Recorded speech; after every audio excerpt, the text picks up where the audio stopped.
As always, I'm your host, Josh. And tonight's episode is a very special episode. And this episode is brought to you by Falcon Flight Disc Golf, the newest disc golf apparel built for performance, comfort, and style. Head over to Flight Factory Disc Golf after this episode and get your order in today. This episode is also brought to you by Great Lake Discs. If you're looking for your new favorite disc, head over to Great Lake Discs and they have what you need. Click the Linktree link, and you'll see the Great Lakes Disc link. Click that and start your shopping today. While you're on the Linktree, you will also see a link for Idio Sports. If you want to take your game to the next level, make sure you get Idio shoes on your feet. The only disc golf shoes made by disc golfers for disc golfers. Also use my discount code disc.seeker to save money on your next order. Without further ado, I'll let my guest fully introduce himself and where he's from and how he got into disc golf. Hey, Josh, appreciate, first of all, the invite. I think it was sometime late last year that you asked me if I wanted to be on the show. So it's like I've been anxious about getting on the show, so I'm really excited that it's actually happened. So my name is Marty Cooper, but I actually go by MJ. I'm from the Austin, Texas area. I actually live about 30 miles southeast in a smaller town called Cedar Creek. My wife and I moved here about 8 years ago once our youngest child finally got out of high school. So I've been playing disc golf probably like 2001. I was in Houston. My brother was living in Houston at the time. And he was like, hey, you want to go throw some Frisbees, like play Frisbee golf? And I was like, I have no idea what that is. I was a soccer player, but I like to compete. So we went to McGregor Park. It's kind of like in an area that you typically wouldn't want to go into now. Very park style golf course. But that was the very first time I ever played, and I was hooked. That's really cool. Do you remember like your first round, how it went and what you were throwing? I think Valkyries back then, some DX Valkyries, some DX. Everything I had was DX plastic. But at that time, you don't know the difference between a DX plastic or whatever the plastic they were, like the CE plastic back in the days. I think I was fairly good when I first started. I'm fairly good athlete in pretty much any sport that I compete in, but I don't remember if we were keeping scores. I think it was more for, I know I couldn't putt, but I was also trying to putt with like a Valkyrie and a leopard. So yeah. So what's the disc golf scene like in your area? Is there like a lot of courses and a lot of leagues and tournaments, or do you have to kind of travel a lot? So I think, I'm not 100% sure, but I think Austin is like named as one of the disc golf like capitals of the U.S. There's tournaments, minis. You can hit something up every day. Some days you can hit 2 events in one day. You can go to 2 different putting leagues. There seems to always be a C tier tournament somewhere or a flex start somewhere. You have some of the best courses in the area between, Mint Disc has their headquarters right at Austin Beer Works, which has Sprinkle Valley. You have Roy G, which is kind of like downtown area. You have Circle C. Like you have a lot of really, really, really good courses, but the scene here is ridiculous. I just live so far away from Austin. And I work from home, so it's like I have 6 acres of property. So when I'm not at work and I'm not on a disc golf tournament, I'm having to do work at the house. So, but the scene is great here in the Austin area. That's so cool. And do you find yourself playing like more competitive, or do you like going out for casual rounds, kind of filming a couple cool throws that you do, or do you just kind of focus in on just playing tournaments? So really, I focus on playing tournaments. If I don't have tournaments during the weekend, then I'll get out and play some casual round for some content, just so I can film and do some stuff. But I have a 9-hole disc golf course on my property, so which is odd because like I can't remember the last time that I actually played a full round at the house. Like I don't go to T1 and just like play a full round. Usually if I'm going to be playing in a tournament, I'll go pick some spots on the property where there'll be some similar like shots. But yeah, I don't really get out and play casual golf rarely. It's really all tournament golf. And then here, like I practice a lot, but it's usually putting in up shots. I don't practice driving. You don't do it as much as you do the other ones.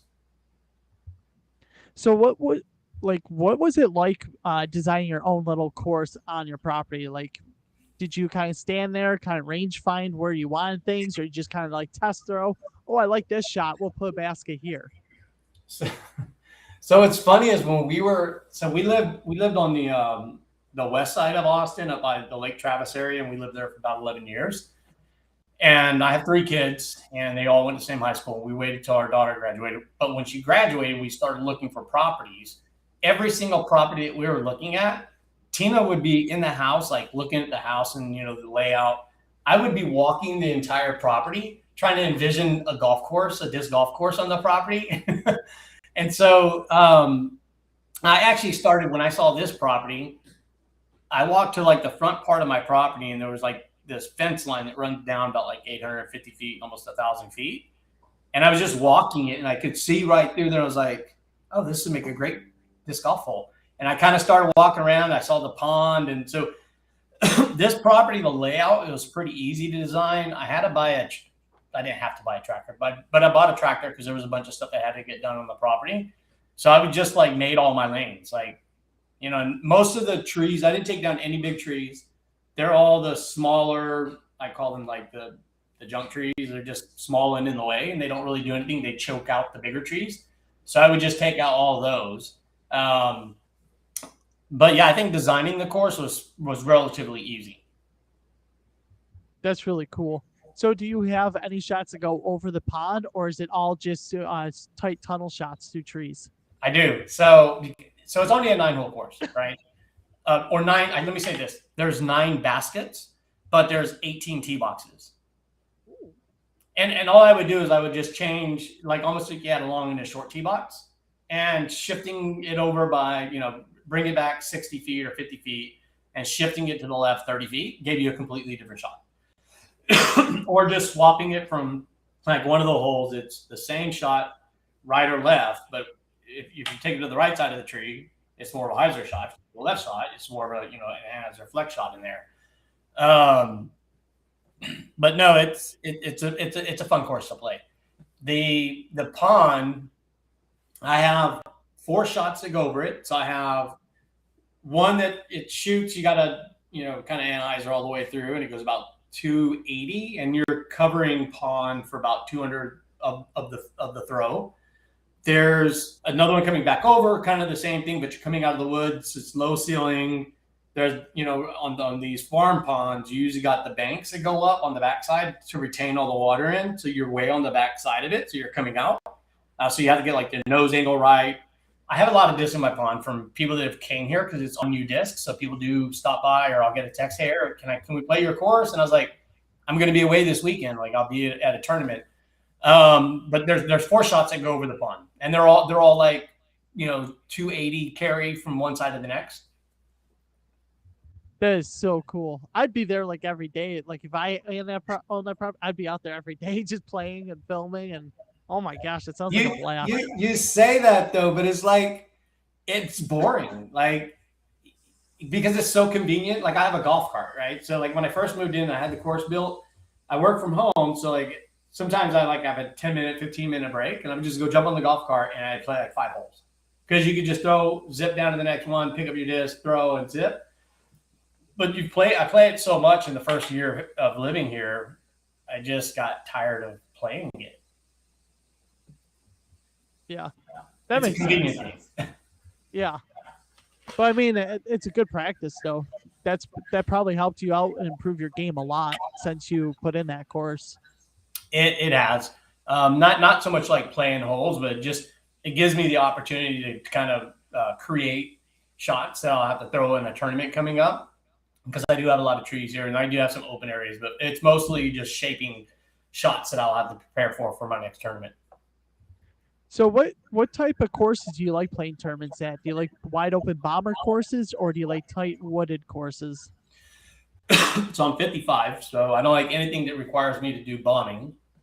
350, 370, I can get 400 from time to time. So this weekend I'm playing in the Capital of Texas Open, which is a mid disc tournament. It's an A-tier tournament. It's being played on two courses that are pretty wooded. You have Roy G, well manicured. It's an absolute beautiful park. It's a big course. There's a lot of 600, 700 par fours running through beautiful high oak trees. And then today I played at Met Center, and it's kind of like links golf. So it used to be way back in the days, it was like Met Center there was a lot of trees, but over the years with all the storms, a lot of the trees have died out. So they leave a lot of the high grass. And so they cut the fairways in, and there's OB lines. So, and it's always windy out there. So today the weatherman said it was going to be like 5 to 7 mile an hour winds, and it was 10. Sometimes we were getting almost 18, 19 gusts of wind. But that was really open, and there's only once you get to the back side of it gives you a little bit of wooded, and it opens back up again. And then tomorrow I'll be playing at Sprinkle Valley, and I'm sure you've seen that on the coverage. It's fairly wooded. There is some open holes out there, but it's a very technical course. So to answer your question, I like the technical, but I like them fair.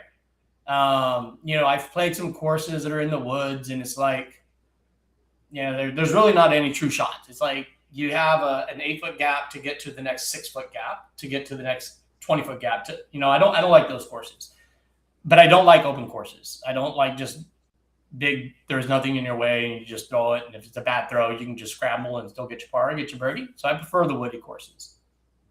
Yeah, that's pretty cool. So are you a spin putter or a push putter when it comes to your putting? I think I'm a hybrid, and I think Perfect. I think it depends on the situation. Today I was doing a lot of spin putt, just because of the wind. The spin on the disc is going to help it carry through the wind a lot better. But I do like to push putt, and I use push putts usually when I'm on high baskets. There's danger. If like the basket's sitting 15 feet from a stream or an OB line, I'll like to push putt a lot on those, just because I got a lot more control over those than I do my spin putts, and they're not as fast. Yeah. What do you prefer? I'm a spin putter. You're a spin putter. Do you always spin putt?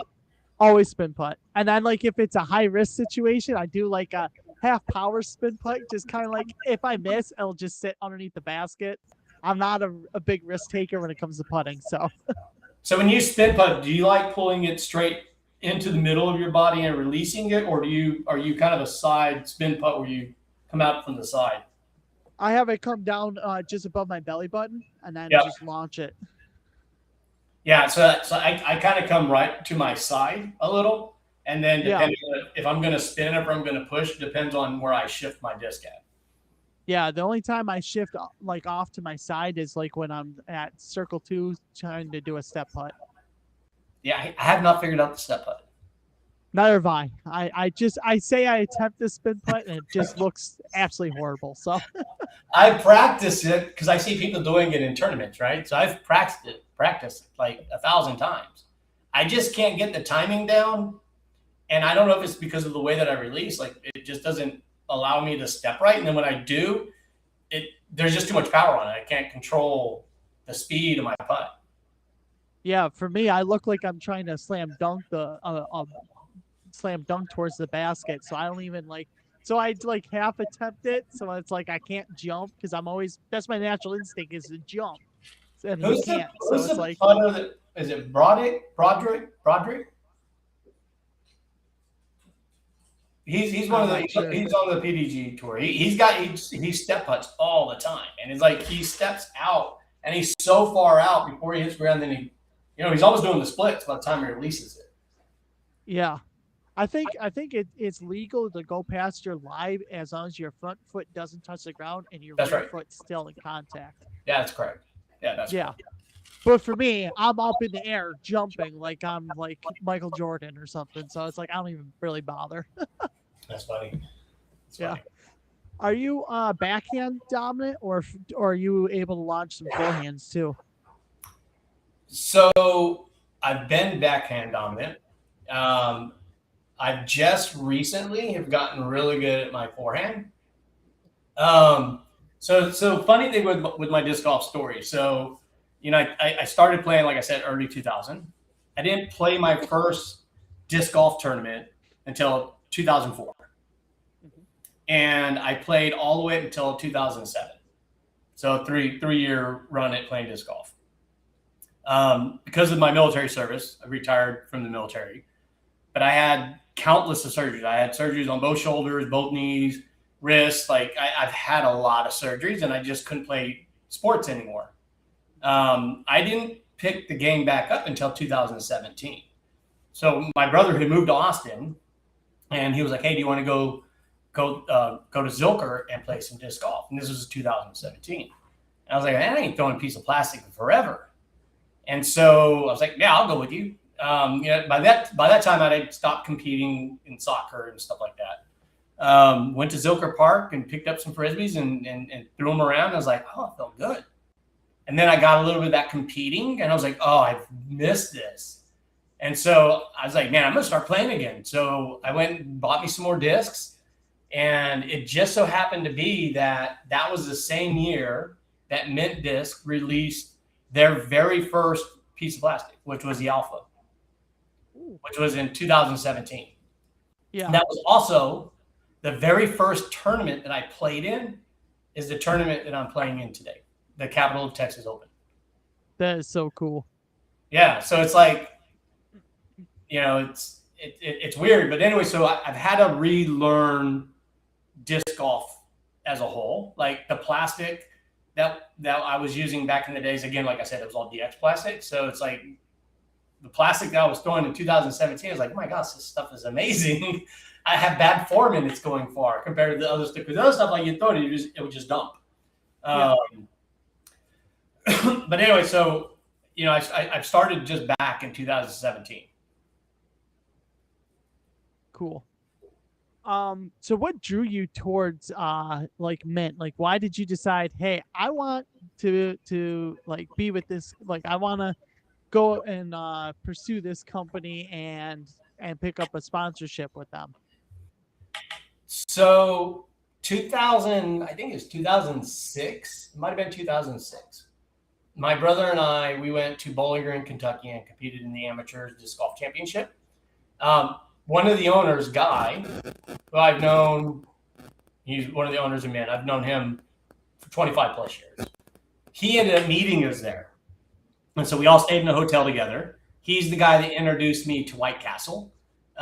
He still tells that story. He's like, "Let's go to White Castle." I was like, what is White Castle? He's like, "They got the best burgers." So we go to White Castle. And we got like have you ever been to White Castles? I don't think we have them up here. Yeah. We might, but I'm not sure. They basically sell you these little burgers, like a really small, sliders. I guess, not even sliders, bro, but they would come in like 24, 34 packs, and you would just eat them all up.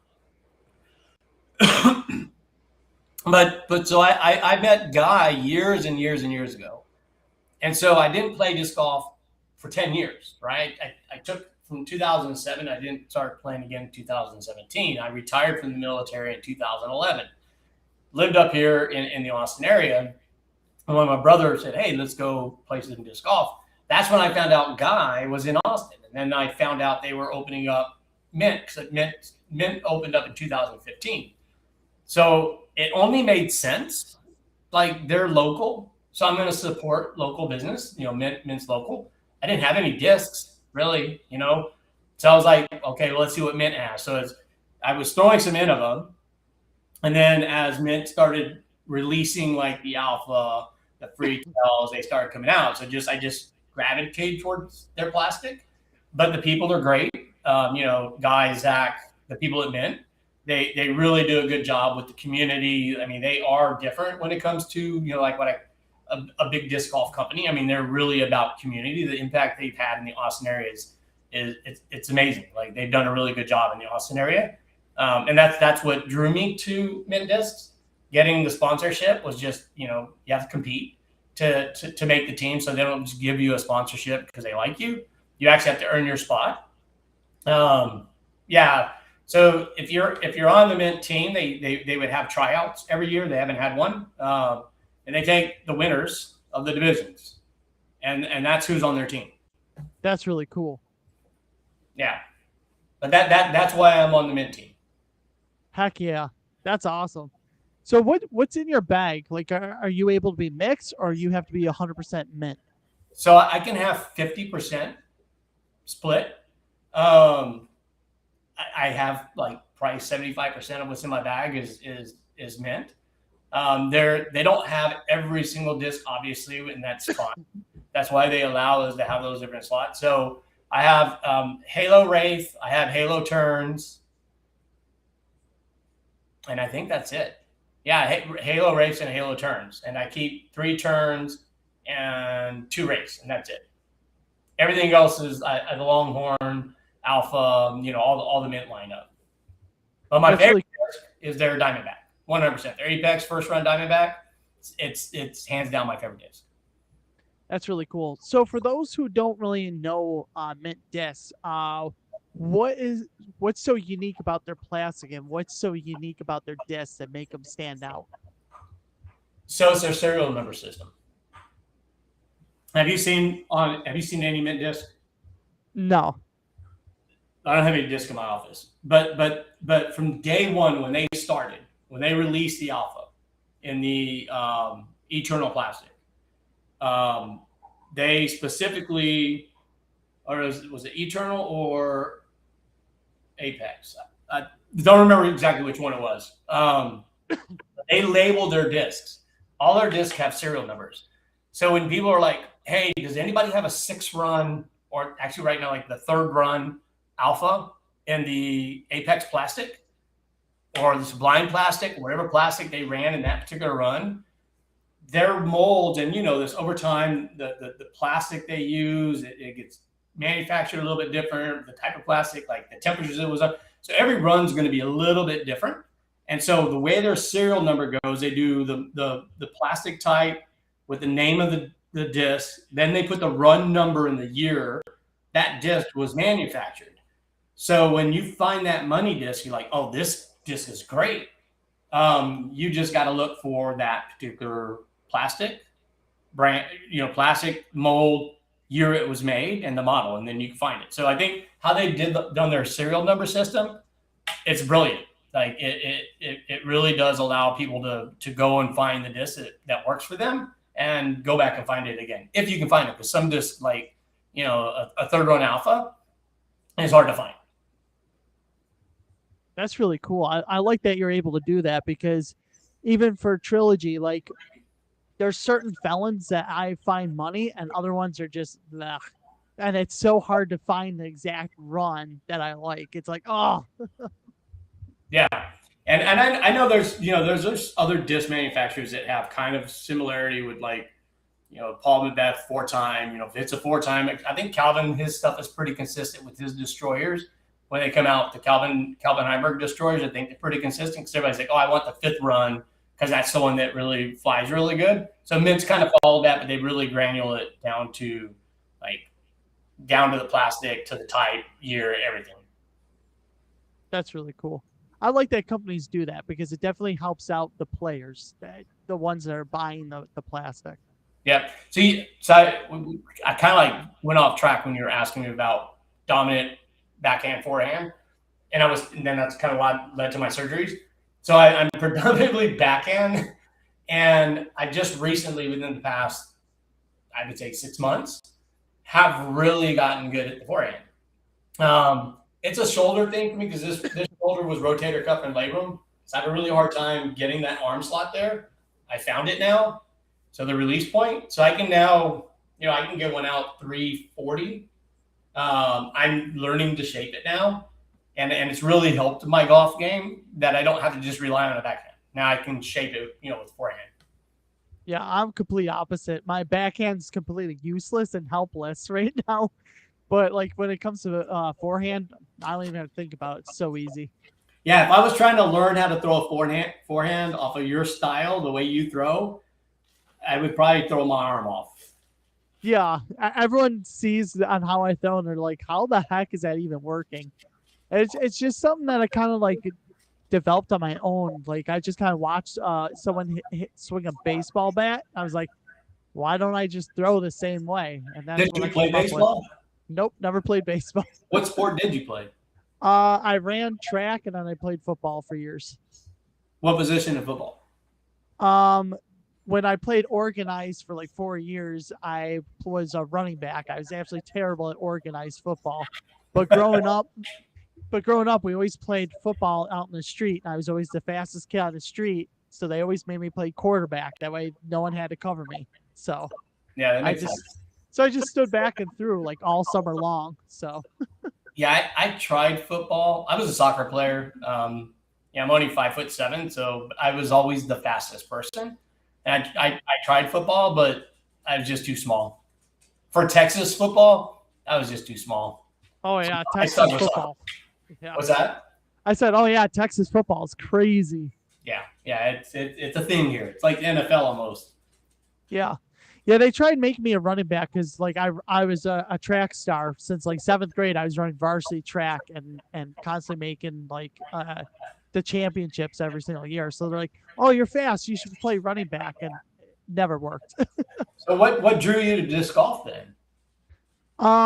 So after I was done running track, I didn't really have anything else and I still wanted to compete. I tried motorcycle racing at tracks and stuff.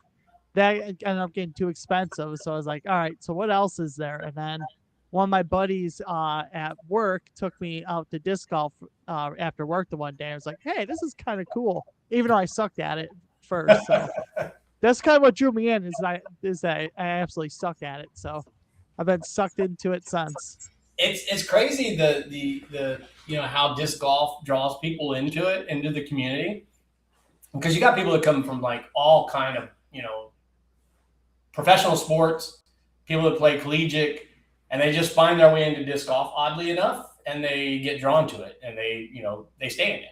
It's one of those sports that will draw you in. Yeah. And like, because like I ran track for so long and I'll still run 5Ks and compete in 5Ks and stuff. But that's why, like, when I do my backhand, my hips never lead, because my whole life, my hips has always followed what my arms did. So my arms have always led everything. So when I throw my backhand, it's all arm. Right. It's hilarious. Awesome. So track to disc golf. Motorcycle. Yeah. I didn't see where motocross could get very expensive. Just buying the bike itself is expensive. Well, I was doing so it was a street bike. So I had like one of those crotch rockets, and then I'd go on the tracks that were like something to like Formula One, and be riding those. It got very pricey, so I was like, I can't do this. So we have the Kodo track here in Austin. Yes. And I think they actually have, like, I don't know if they're clubs or leagues that they actually get to go out there and they get to race it. Yeah, Moto America goes there. That's the top riding organization in the United States. Well, there you go. Yeah, it's so cool. MotoGP used to go there, which was the highest racing. It was Europe and America. Mm-hmm. They used to race there, but they haven't raced there in a while. Oh, that's crazy. Yeah. So what was the inspiration to start your Falcon Flight Disc Golf Company? I think there's a lot of things that finally pushed me over to do it, because it's just me. I've never stood up a business. I've never operated a business. I mean, I'm in the professional world. So I retired from the military. I've been working at the same company now for the past 11 years. It's a real estate investment firm. So I know business, but I've never actually like ran a business or stood up a business. So I really have been wanting to find a way to give back into the disc golf community. I've seen gaps. And I think some of it's taking a business approach more as a personal approach, not wanting to be a business. I don't want to, this isn't going to be I'm going to make a lot of money doing this. I'm already retired from the military. I got a very good job. This has nothing to do with about making the money. I see some gaps. One of the gaps is I think, the female competitors, I don't think they're getting quite a bit of attention when it comes to apparel. So I really want to focus on, and I'm going to stay very local to Austin, then I'll branch out in Texas, and that's about the reach. And if I have people that want to buy, from Falcon Flight that are going online to buy it, that's fine. Then, so I have three businesses. So I have three jersey lines, and then maybe that'll explain it best. So I have the founder, I have the artist series, I have the tournament series, and I have the Ground to Glory series. So the artist series. So think of all of the discs you ever picked up, and you're like, oh, this stamp is sick. Or all the other art that these artists do within the disc golf community. They're all disc golfers as well. They get a disc. That's what they get. And you get thrown around. You don't really get to see it unless you pick it up and you look at it. Yeah. So I was like, why don't we put this on a bigger canvas? Why don't we make this art into a jersey? So one of the ways of giving back is I'm going to be partnering with artists, and I'm going to be offering them the opportunity to have their art on jerseys and sell them. So everybody can wear their art. The first artist that I've collaborated with, Jeff, he's out of California, but he's part fish, part crayon, and is if you go out and look at him, I think he's on the AGL team, etc. But he does some really cool stuff, and he does everything for the disc golf community. So that's one thing. So I really want to focus on those that have been giving back. So a jersey, at some point, there's going to be a monetary value tied to their jersey sales. I just haven't gotten there yet. I need to build it out, but that's kind of like my long-term vision of what the artist series jersey is going to look like. It's going to be able to reward them monetarily, right? So they can get, is it $5, $10, whatever jersey that sells, and they'll receive that. Then you have the tournament series jersey, and that one's going to be kind of like this right here. It's very clean. It's professional. It's going to have the Falcon Flight logos on it, but the back is going to be a clean slate.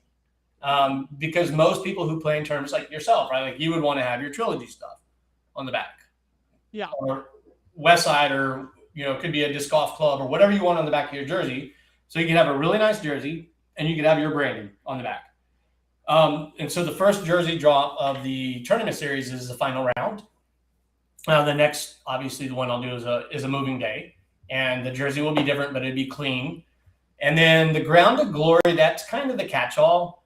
The Ground to Glory is going to be focused on like the collaboration with Mint Discs. So I have the Mint Disc Edition jersey. I went with the run of the females. So again, catering, like really kind of delivering to the female disc golfer a lot. So I'll collaborate with stores, collaborate with disc golf clubs. I've already had a couple of clubs reach out to me about, some jersey designs or anything else, that's going to be something outside of working with artists and kind of presenting something that's going to be more for like tournaments. Where I see myself, the big picture, if I said at the end of next year, where do I want to be? I want to be in a place where I'm taking the proceeds or some of the profit that I make and I'm feeding it back within our military community, whether it's, local disc golf clubs that are like a veteran club, but somehow being able to give back to the community. So percentage of my proceeds is going to be pushed aside, and it's going to be used for philanthropy. So it's going to be pushed out in some other capacity. Again, you need money to run a company. That's obvious. I didn't realize that. You need a point of sale system. Like there's all these back end stuff. You got your packing stuff, and like you start going through the math, and you're like, oh, okay. So there is this cost. Okay, so so it's not about making money. It's going to be really about how can I, one, elevate those who have been doing a lot for the game, and then how can I use this as a platform to be able to give back. in some capacity. So I haven't built that out yet, but that's kind of like where I would like to be at the end of the next year, is like where it's just a means to be able to provide back, taking money and moving it to another organization that's going to benefit. That's really cool. So are your jerseys like dry fit, or are they kind of like a cotton type of thing? They're dry. They're so nice. Ooh, I love dry fit. So I wore this one today, so that's why I'm not wearing it. I showered after this one on. So I have two jerseys. There are going to be certain jerseys like this one here, which is the Founders Edition. It's only going to release this one time. That's it. The only time you're going to see the Founders Edition is going to be on this drop. But when you look at the colors, now I'm in Texas, and it was hot today. It was like 90 degrees. That looks amazing. Yeah, so it's pretty detailed. Yeah. And then, on the sides it has, my logo on both sides, and on the back. Oh wow, that looks so nice. But it's it's got some dark colors to it, right? Yeah. It's very, very thin. Like, I mean, really thin. I was surprised. Like, I wore a lot of different jerseys, and the quality's great. Like, man, these are awesome. Like, they feel great. They're kind of heavy. And in Texas, it gets hot, and we need your jerseys to really, really breathe. So when I was working with the production team on these, like, I was very specific on lightweight, breathable. So when you think of like some of the Under Armour Moisture Wick shirts that like they're really, really light, you can feel the air go through. That's how these feel. Like, these are really, really light. You don't even really feel like you're wearing it when it's on. They're that light. That's really cool. They're really nice. They're really nice. Yeah. Do you have them in like a polo style with buttons, or is it just like a pure shirt? So the only button jersey that I have as of right now, so I don't have anything with a polo collar. When I do go with the collar, so it's going to be geared more towards the female competitor. And again, I know there's different styles that they have depending on the event that they're in. If it's A tier or major event, like if you do a collar, they don't like the guy collars. They like these shorter, thinner collars with a little bit of V-neck. They like their sleeves to be a very certain height. Some like them like up to here. So it's like I'll eventually do jerseys that have a collar, but the first runs are always going to be within the female jersey line. So right now, the only jersey that I have that has buttons, I was telling Tina, my wife, the other day, I was like, it's your boyfriend's jersey. It's like, like you like a little bit of baggy, but it looks really good on women, but it's not really like the performance jersey. It's like, I want to be comfortable and I want to sit around the house in my boyfriend's jersey kind of jersey. So it's a baseball style jersey with buttons. And I ran again the collaboration with your local community, right? So it's mint disc jerseys. So it's got mint disc on the back. I've just been giving those away. So I show up at field at tournament at courses, and like when I was at the OB, which was a mint disc event. So when I go to mint disc event, I'm gonna bring these, and when I see females, I'm like, hey, you want a free jersey? I'm just giving them out. That's a perfect way to do that. and again, it's out of I think I have almost 60 of those jerseys, and every one of them I'm just going to give out. Sweet. And this jersey here that I'm wearing, this is part of the Ground to Glory series. And what's unique, like all my jerseys have kind of like the mint disc where they have their serial numbers. I have street tags. I don't know if you can see that. Oh yeah. So all the jerseys have their what series are they at? Are in the tournament series, Ground to Glory, the Arctic series, and then what's the addition? But anyway, so this jersey here it's part of the Ground to Glory. It's very clean, very light, white.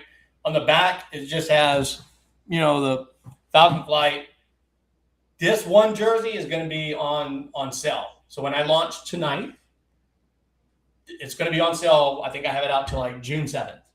Once June 7th goes, I'm going to raise it back up to the to the sales price that it'll be going forward.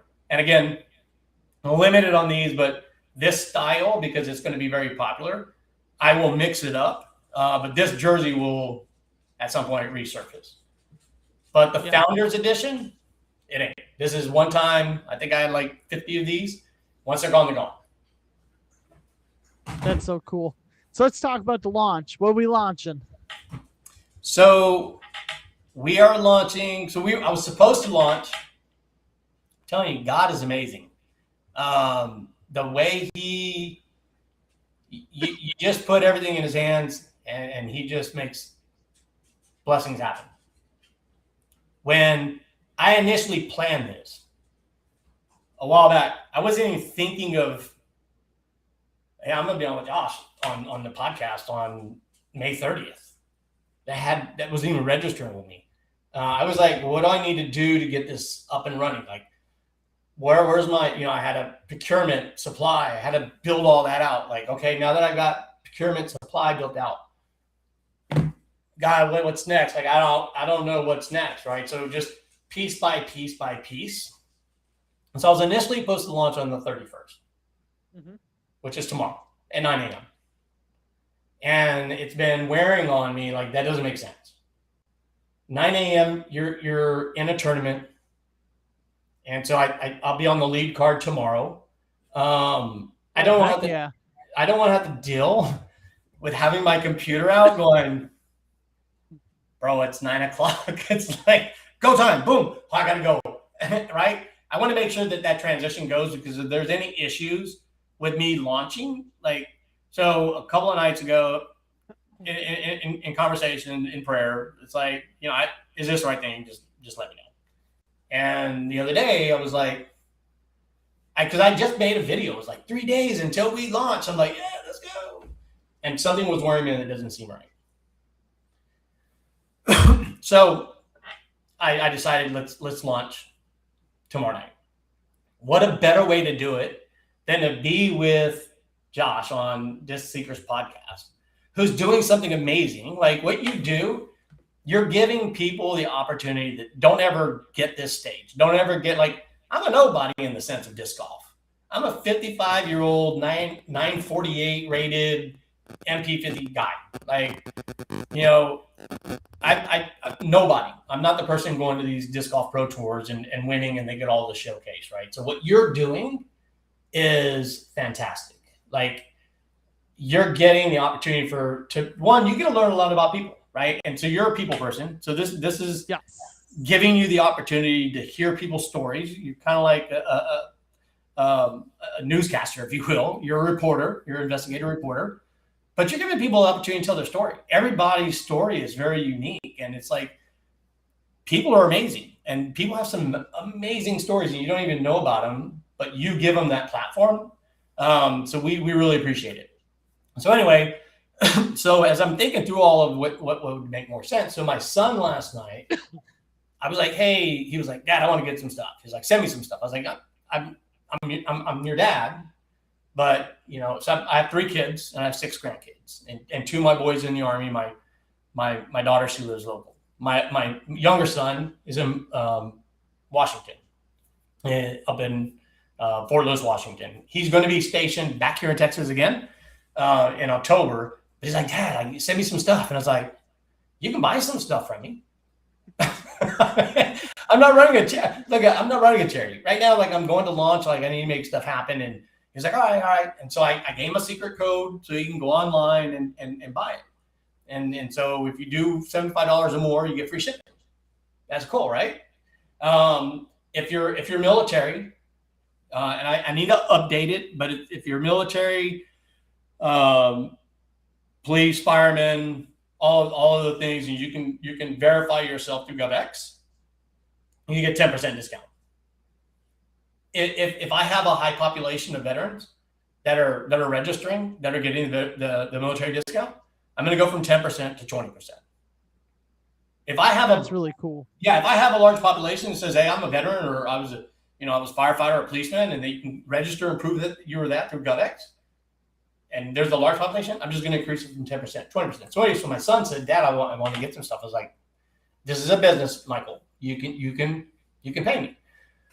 So I sent him the little passcode. He gets on, he gets everything. And afterwards, I was like going through the stuff, and I was like, oh. So now I'm like calculating, okay, where can I, because I want to give stuff away and I want to shift that stuff around, but you got to make stuff, you still got to be able to make things meet, right? You got to be able to pay the bank account. I got to be able to do all these different things that are part of my business, which I don't particularly like, but it's part of it. I'll come to find out there are some things that I didn't tackle the right way because he was my first customer, even though I tested something by buying a sticker for myself, just so I can run it through the whole process. So anyways, so as I've been thinking about the launch date, I was like, what a perfect platform. Like this is not an accident. Like I should do it tonight. I was like, I should do it like at the very end of the podcast. I should be like, hey Josh, do you think I should just log on really quick? Like, and I got my computer right here, literally in front of me. Right here, like right here in front of me. If there's people on right now, I can just go live and they can just go crazy because they're going to be the only ones right now that would know that Falcon Flight is launched. So, I mean, I'm looking at it right now. I think we should launch it at this very moment. I say let's launch it. Hit that button. Let's do it. So it is 7:47 East or Central Standard Time. At 8:47 there? Yep, 8:47 here. Let's see.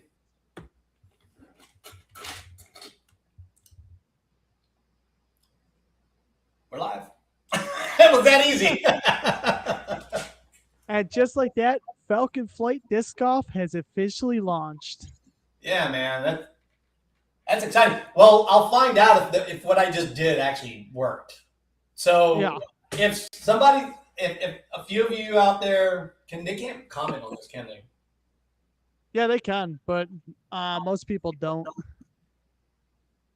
Well, if any of my homies are out there that are on this flight crew with me, can check, or you can even check, Josh. Go to falconflightdg.com and see if you can see what's going on.